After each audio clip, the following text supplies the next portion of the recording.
La lectura bíblica para la reflexión dominical de este día estará basado en el libro de los Hechos, capítulo 1, versículos 1 al 11. Un libro que fue escrito por Lucas y que también es autor del Evangelio que lleva su nombre. El libro de los Hechos de los Apóstoles nos narra acerca de el momento después de la resurrección de Jesús hasta este tiempo de ascensión y el testimonio que estos primeros discípulos y comunidad de fe van dando testimonio. Sin embargo, tenemos que volver a encontrarnos en ese propósito claro que hay para la iglesia de estos tiempos.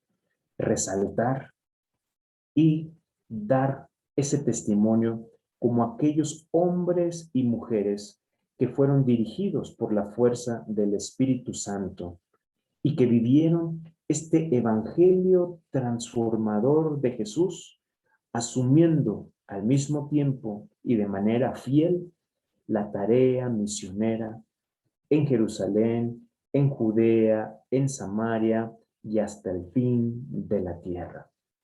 El mismo testimonio de aquellos hombres y mujeres es el mismo testimonio que tú y yo estamos llamados a seguir dando.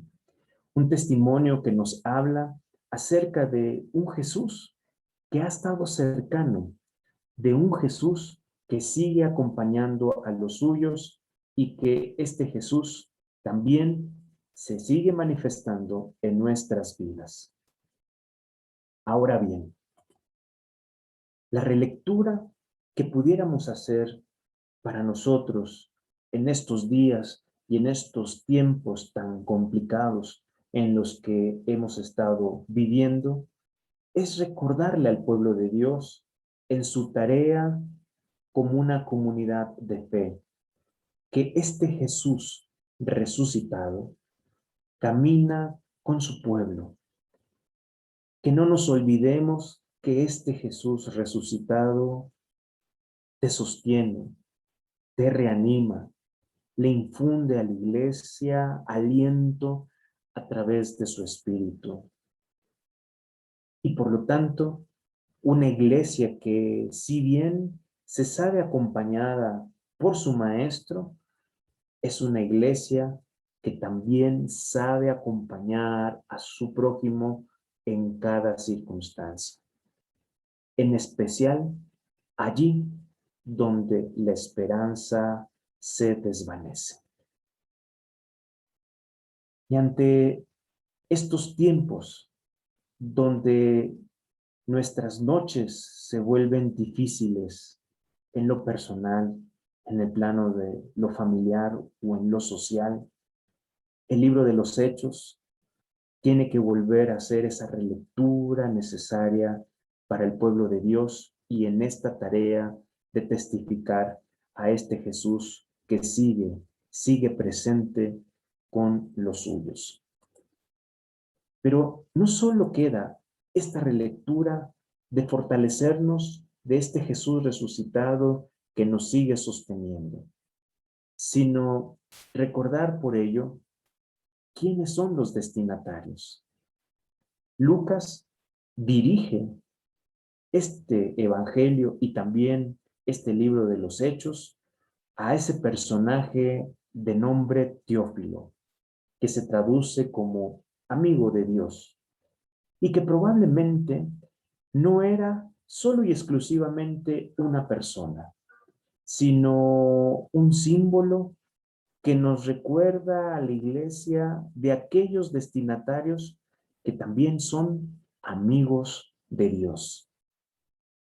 Y ser amigos de Dios no como un don que se nos ofrece por un privilegio, sino es un don que se nos ha otorgado por gracia. Y es ahí donde la iglesia está llamada a ser reflejo de ese amor, aquí en la tierra, por supuesto, y ese amor que también nos he de recordar este texto es un amor que nos ayuda a ejercitar la reconciliación con la humanidad y con este mundo y no enemistados con ellos. Por eso Lucas quiere destacar dos aspectos que en esta relectura a la iglesia de estos tiempos los puede nutrir en nuestra fe y en nuestro espíritu a través de este versículo número 3 que me gustaría resaltar a ustedes. Lucas quiere decirle a sus destinatarios, a ese Teófilo o a esos teófilos, que Jesús sigue vivo. Y tan es así que habla del reino de Dios a sus discípulos. Es el tiempo, este Jesús resucitado que sigue vivo con su iglesia, le orienta, le capacita, le prepara, dice la Escritura, ahí 40 días. Qué esperanzador saber que este Jesús está vivo, que este Jesús sigue estando entre nosotros. Pero es un Jesús que, como lo hemos mencionado, está orientando. Y veremos qué significa este número 40, un símbolo tan presente a lo largo de toda la Biblia. Estos 40 días, que también los describe Lucas, es una cifra simbólica para designar al menos 4 aspectos que me gustaría resaltar con ustedes. 40 días como cifra simbólica significa un tiempo de preparación, un tiempo donde se nos está capacitando para una misión, capacitándonos para ejercer esa vocación de la cual hemos sido llamados. Pero en ese tiempo de preparación que así como lo describe este autor a los discípulos cuando estuvieron con Jesús, también consistió en un tiempo de discernimiento. ¿Y en qué consiste el discernimiento?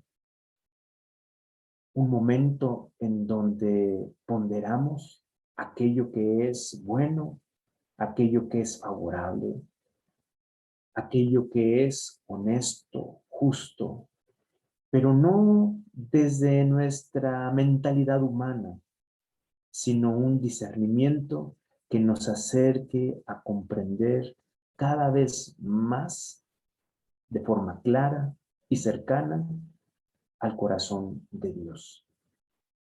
Definitivamente, Iglesia, está siendo un tiempo para ponderar, para discernir lo que es favorable desde este mensaje de Dios.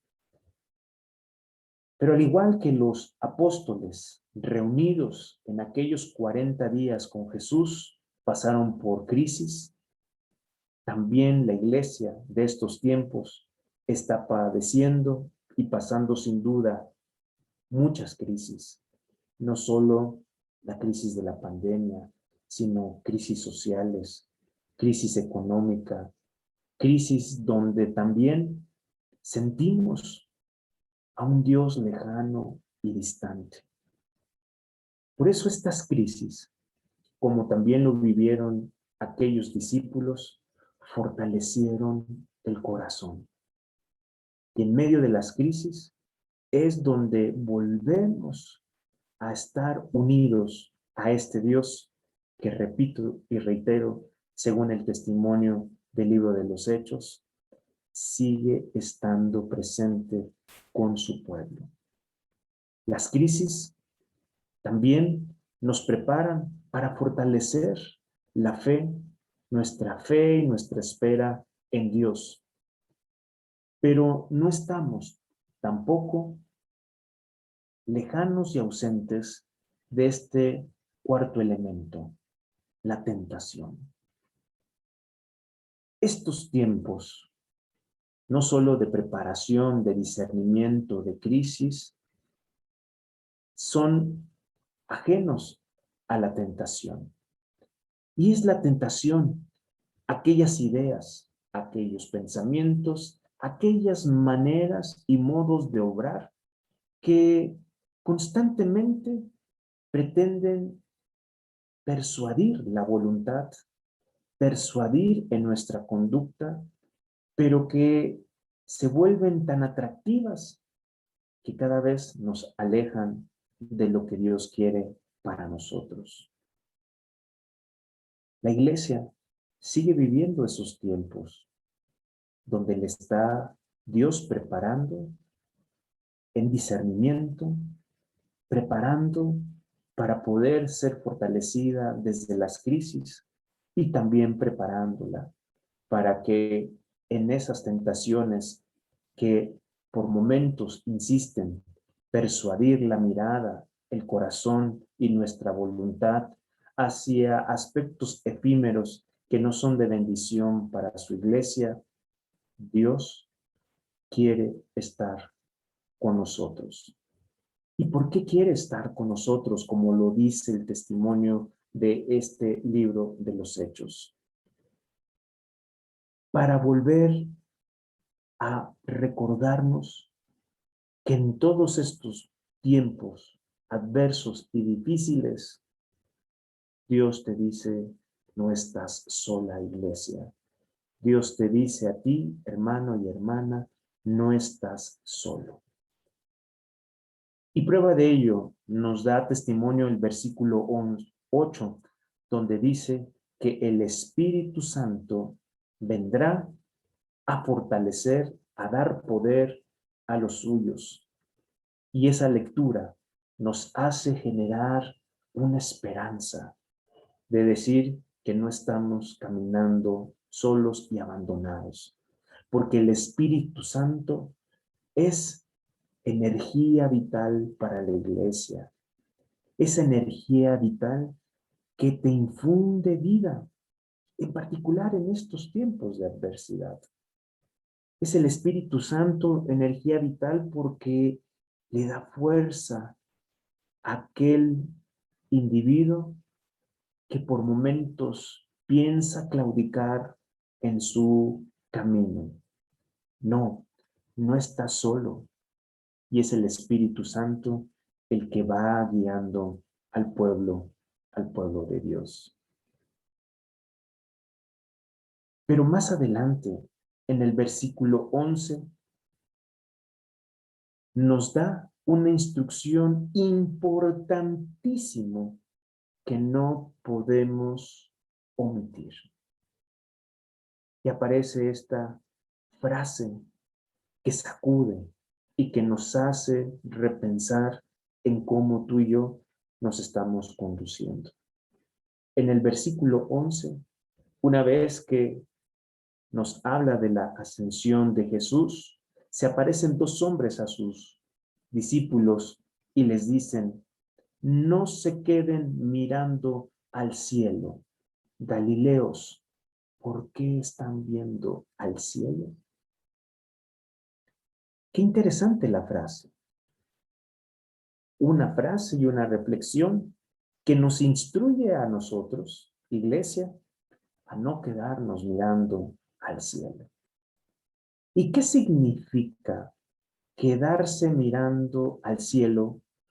¿O cuál es la instrucción que nos pide Jesús a la iglesia de estos días? ¿Por qué? ¿Por qué esta instrucción? Y la respuesta es, sencillamente, porque hay que aprender a mirar a la tierra. La ascensión de Jesús, que es un tema central en esta porción del libro de los Hechos, capítulo 1, no deberá de ser interpretada como una salida de este mundo. La ascensión de Jesús no nos habla de este maestro que se ausenta y que regresará al fin de los tiempos.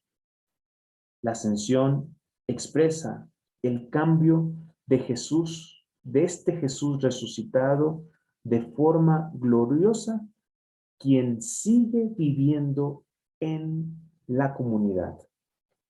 Y prueba de ello, no olvidemos lo que dice Mateo 28:19. He aquí, yo estaré con ustedes todos los días hasta el fin del mundo. En muchas ocasiones, el cristiano se deja llevar más por la mirada hacia el cielo, como si en el cielo encontráramos una situación mucho más favorable que lo que sucede en la tierra. La instrucción dice categóricamente: no te quedes mirando al cielo. Empieza a recobrar tu mirada hacia lo que está aquí en la tierra. Y es que cuando nuestros escenarios son difíciles, quisiéramos huir, escapar o ausentarnos por momentos porque el dolor es muy grande. ¿Qué acaso el volver a mirar a la tierra es hacer más grande esa herida, ese dolor, esa crisis, esa tentación? No. ¿Qué significa volver a mirar lo que está acá, en esta tierra, y no en el cielo? Aprender a mirar a la tierra, iglesia, y no al cielo, significa que la presencia de Dios es tan cercana que no necesitas intentar huir hacia realidades fuera de esta tierra, sino que esta presencia de Dios te abraza en cada paso que das. Aprender a mirar en la tierra es recordar que este Dios no es un Dios ausente, ni tampoco indiferente al clamor del desvalido. No. Aprender a mirar a la tierra es recordarnos que este Dios se sienta a tu mesa y come del pan con los tuyos. Aprender a mirar a la tierra es volver a fortalecer la fe en ese Dios que tan cercano es a ti, que en este momento te sostiene con su brazo extendido. Sobre todo allí cuando crees que estás a punto de caer.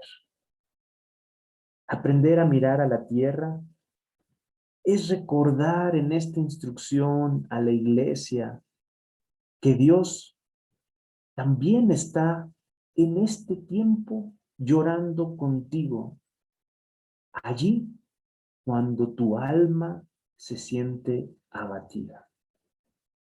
Aprender a mirar a la tierra es recordarte que Dios te dice: no me busques en el más allá, porque jamás, jamás me he ido de tu lado.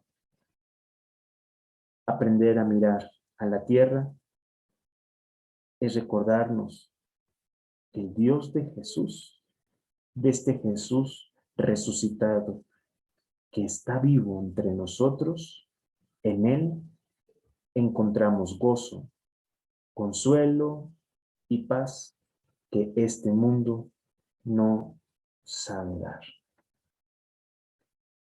Aprender a mirar a la tierra es recordar que Dios te dice: no me busques en el más allá, porque no me he ido de tu lado. Nuestro corazón siente paz. Nuestro corazón se siente reconfortado, porque este Dios sigue tan cercano a ti y a mí. Y es este mismo Jesús el que te hace recordar que quiere permanecer junto a ti, tan cercano a ti. Por ello, iglesia, Dios nos invita y te invito a que dejemos de mirar al cielo. Dejemos de mirar a aquello que puede envolvernos en ilusiones y en fantasías. Dejemos de mirar al cielo porque el Dios de la iglesia de estos tiempos no está allá. Está en el día a día, en lo cotidiano. Ese es el Dios de Jesús. Estará contigo siempre.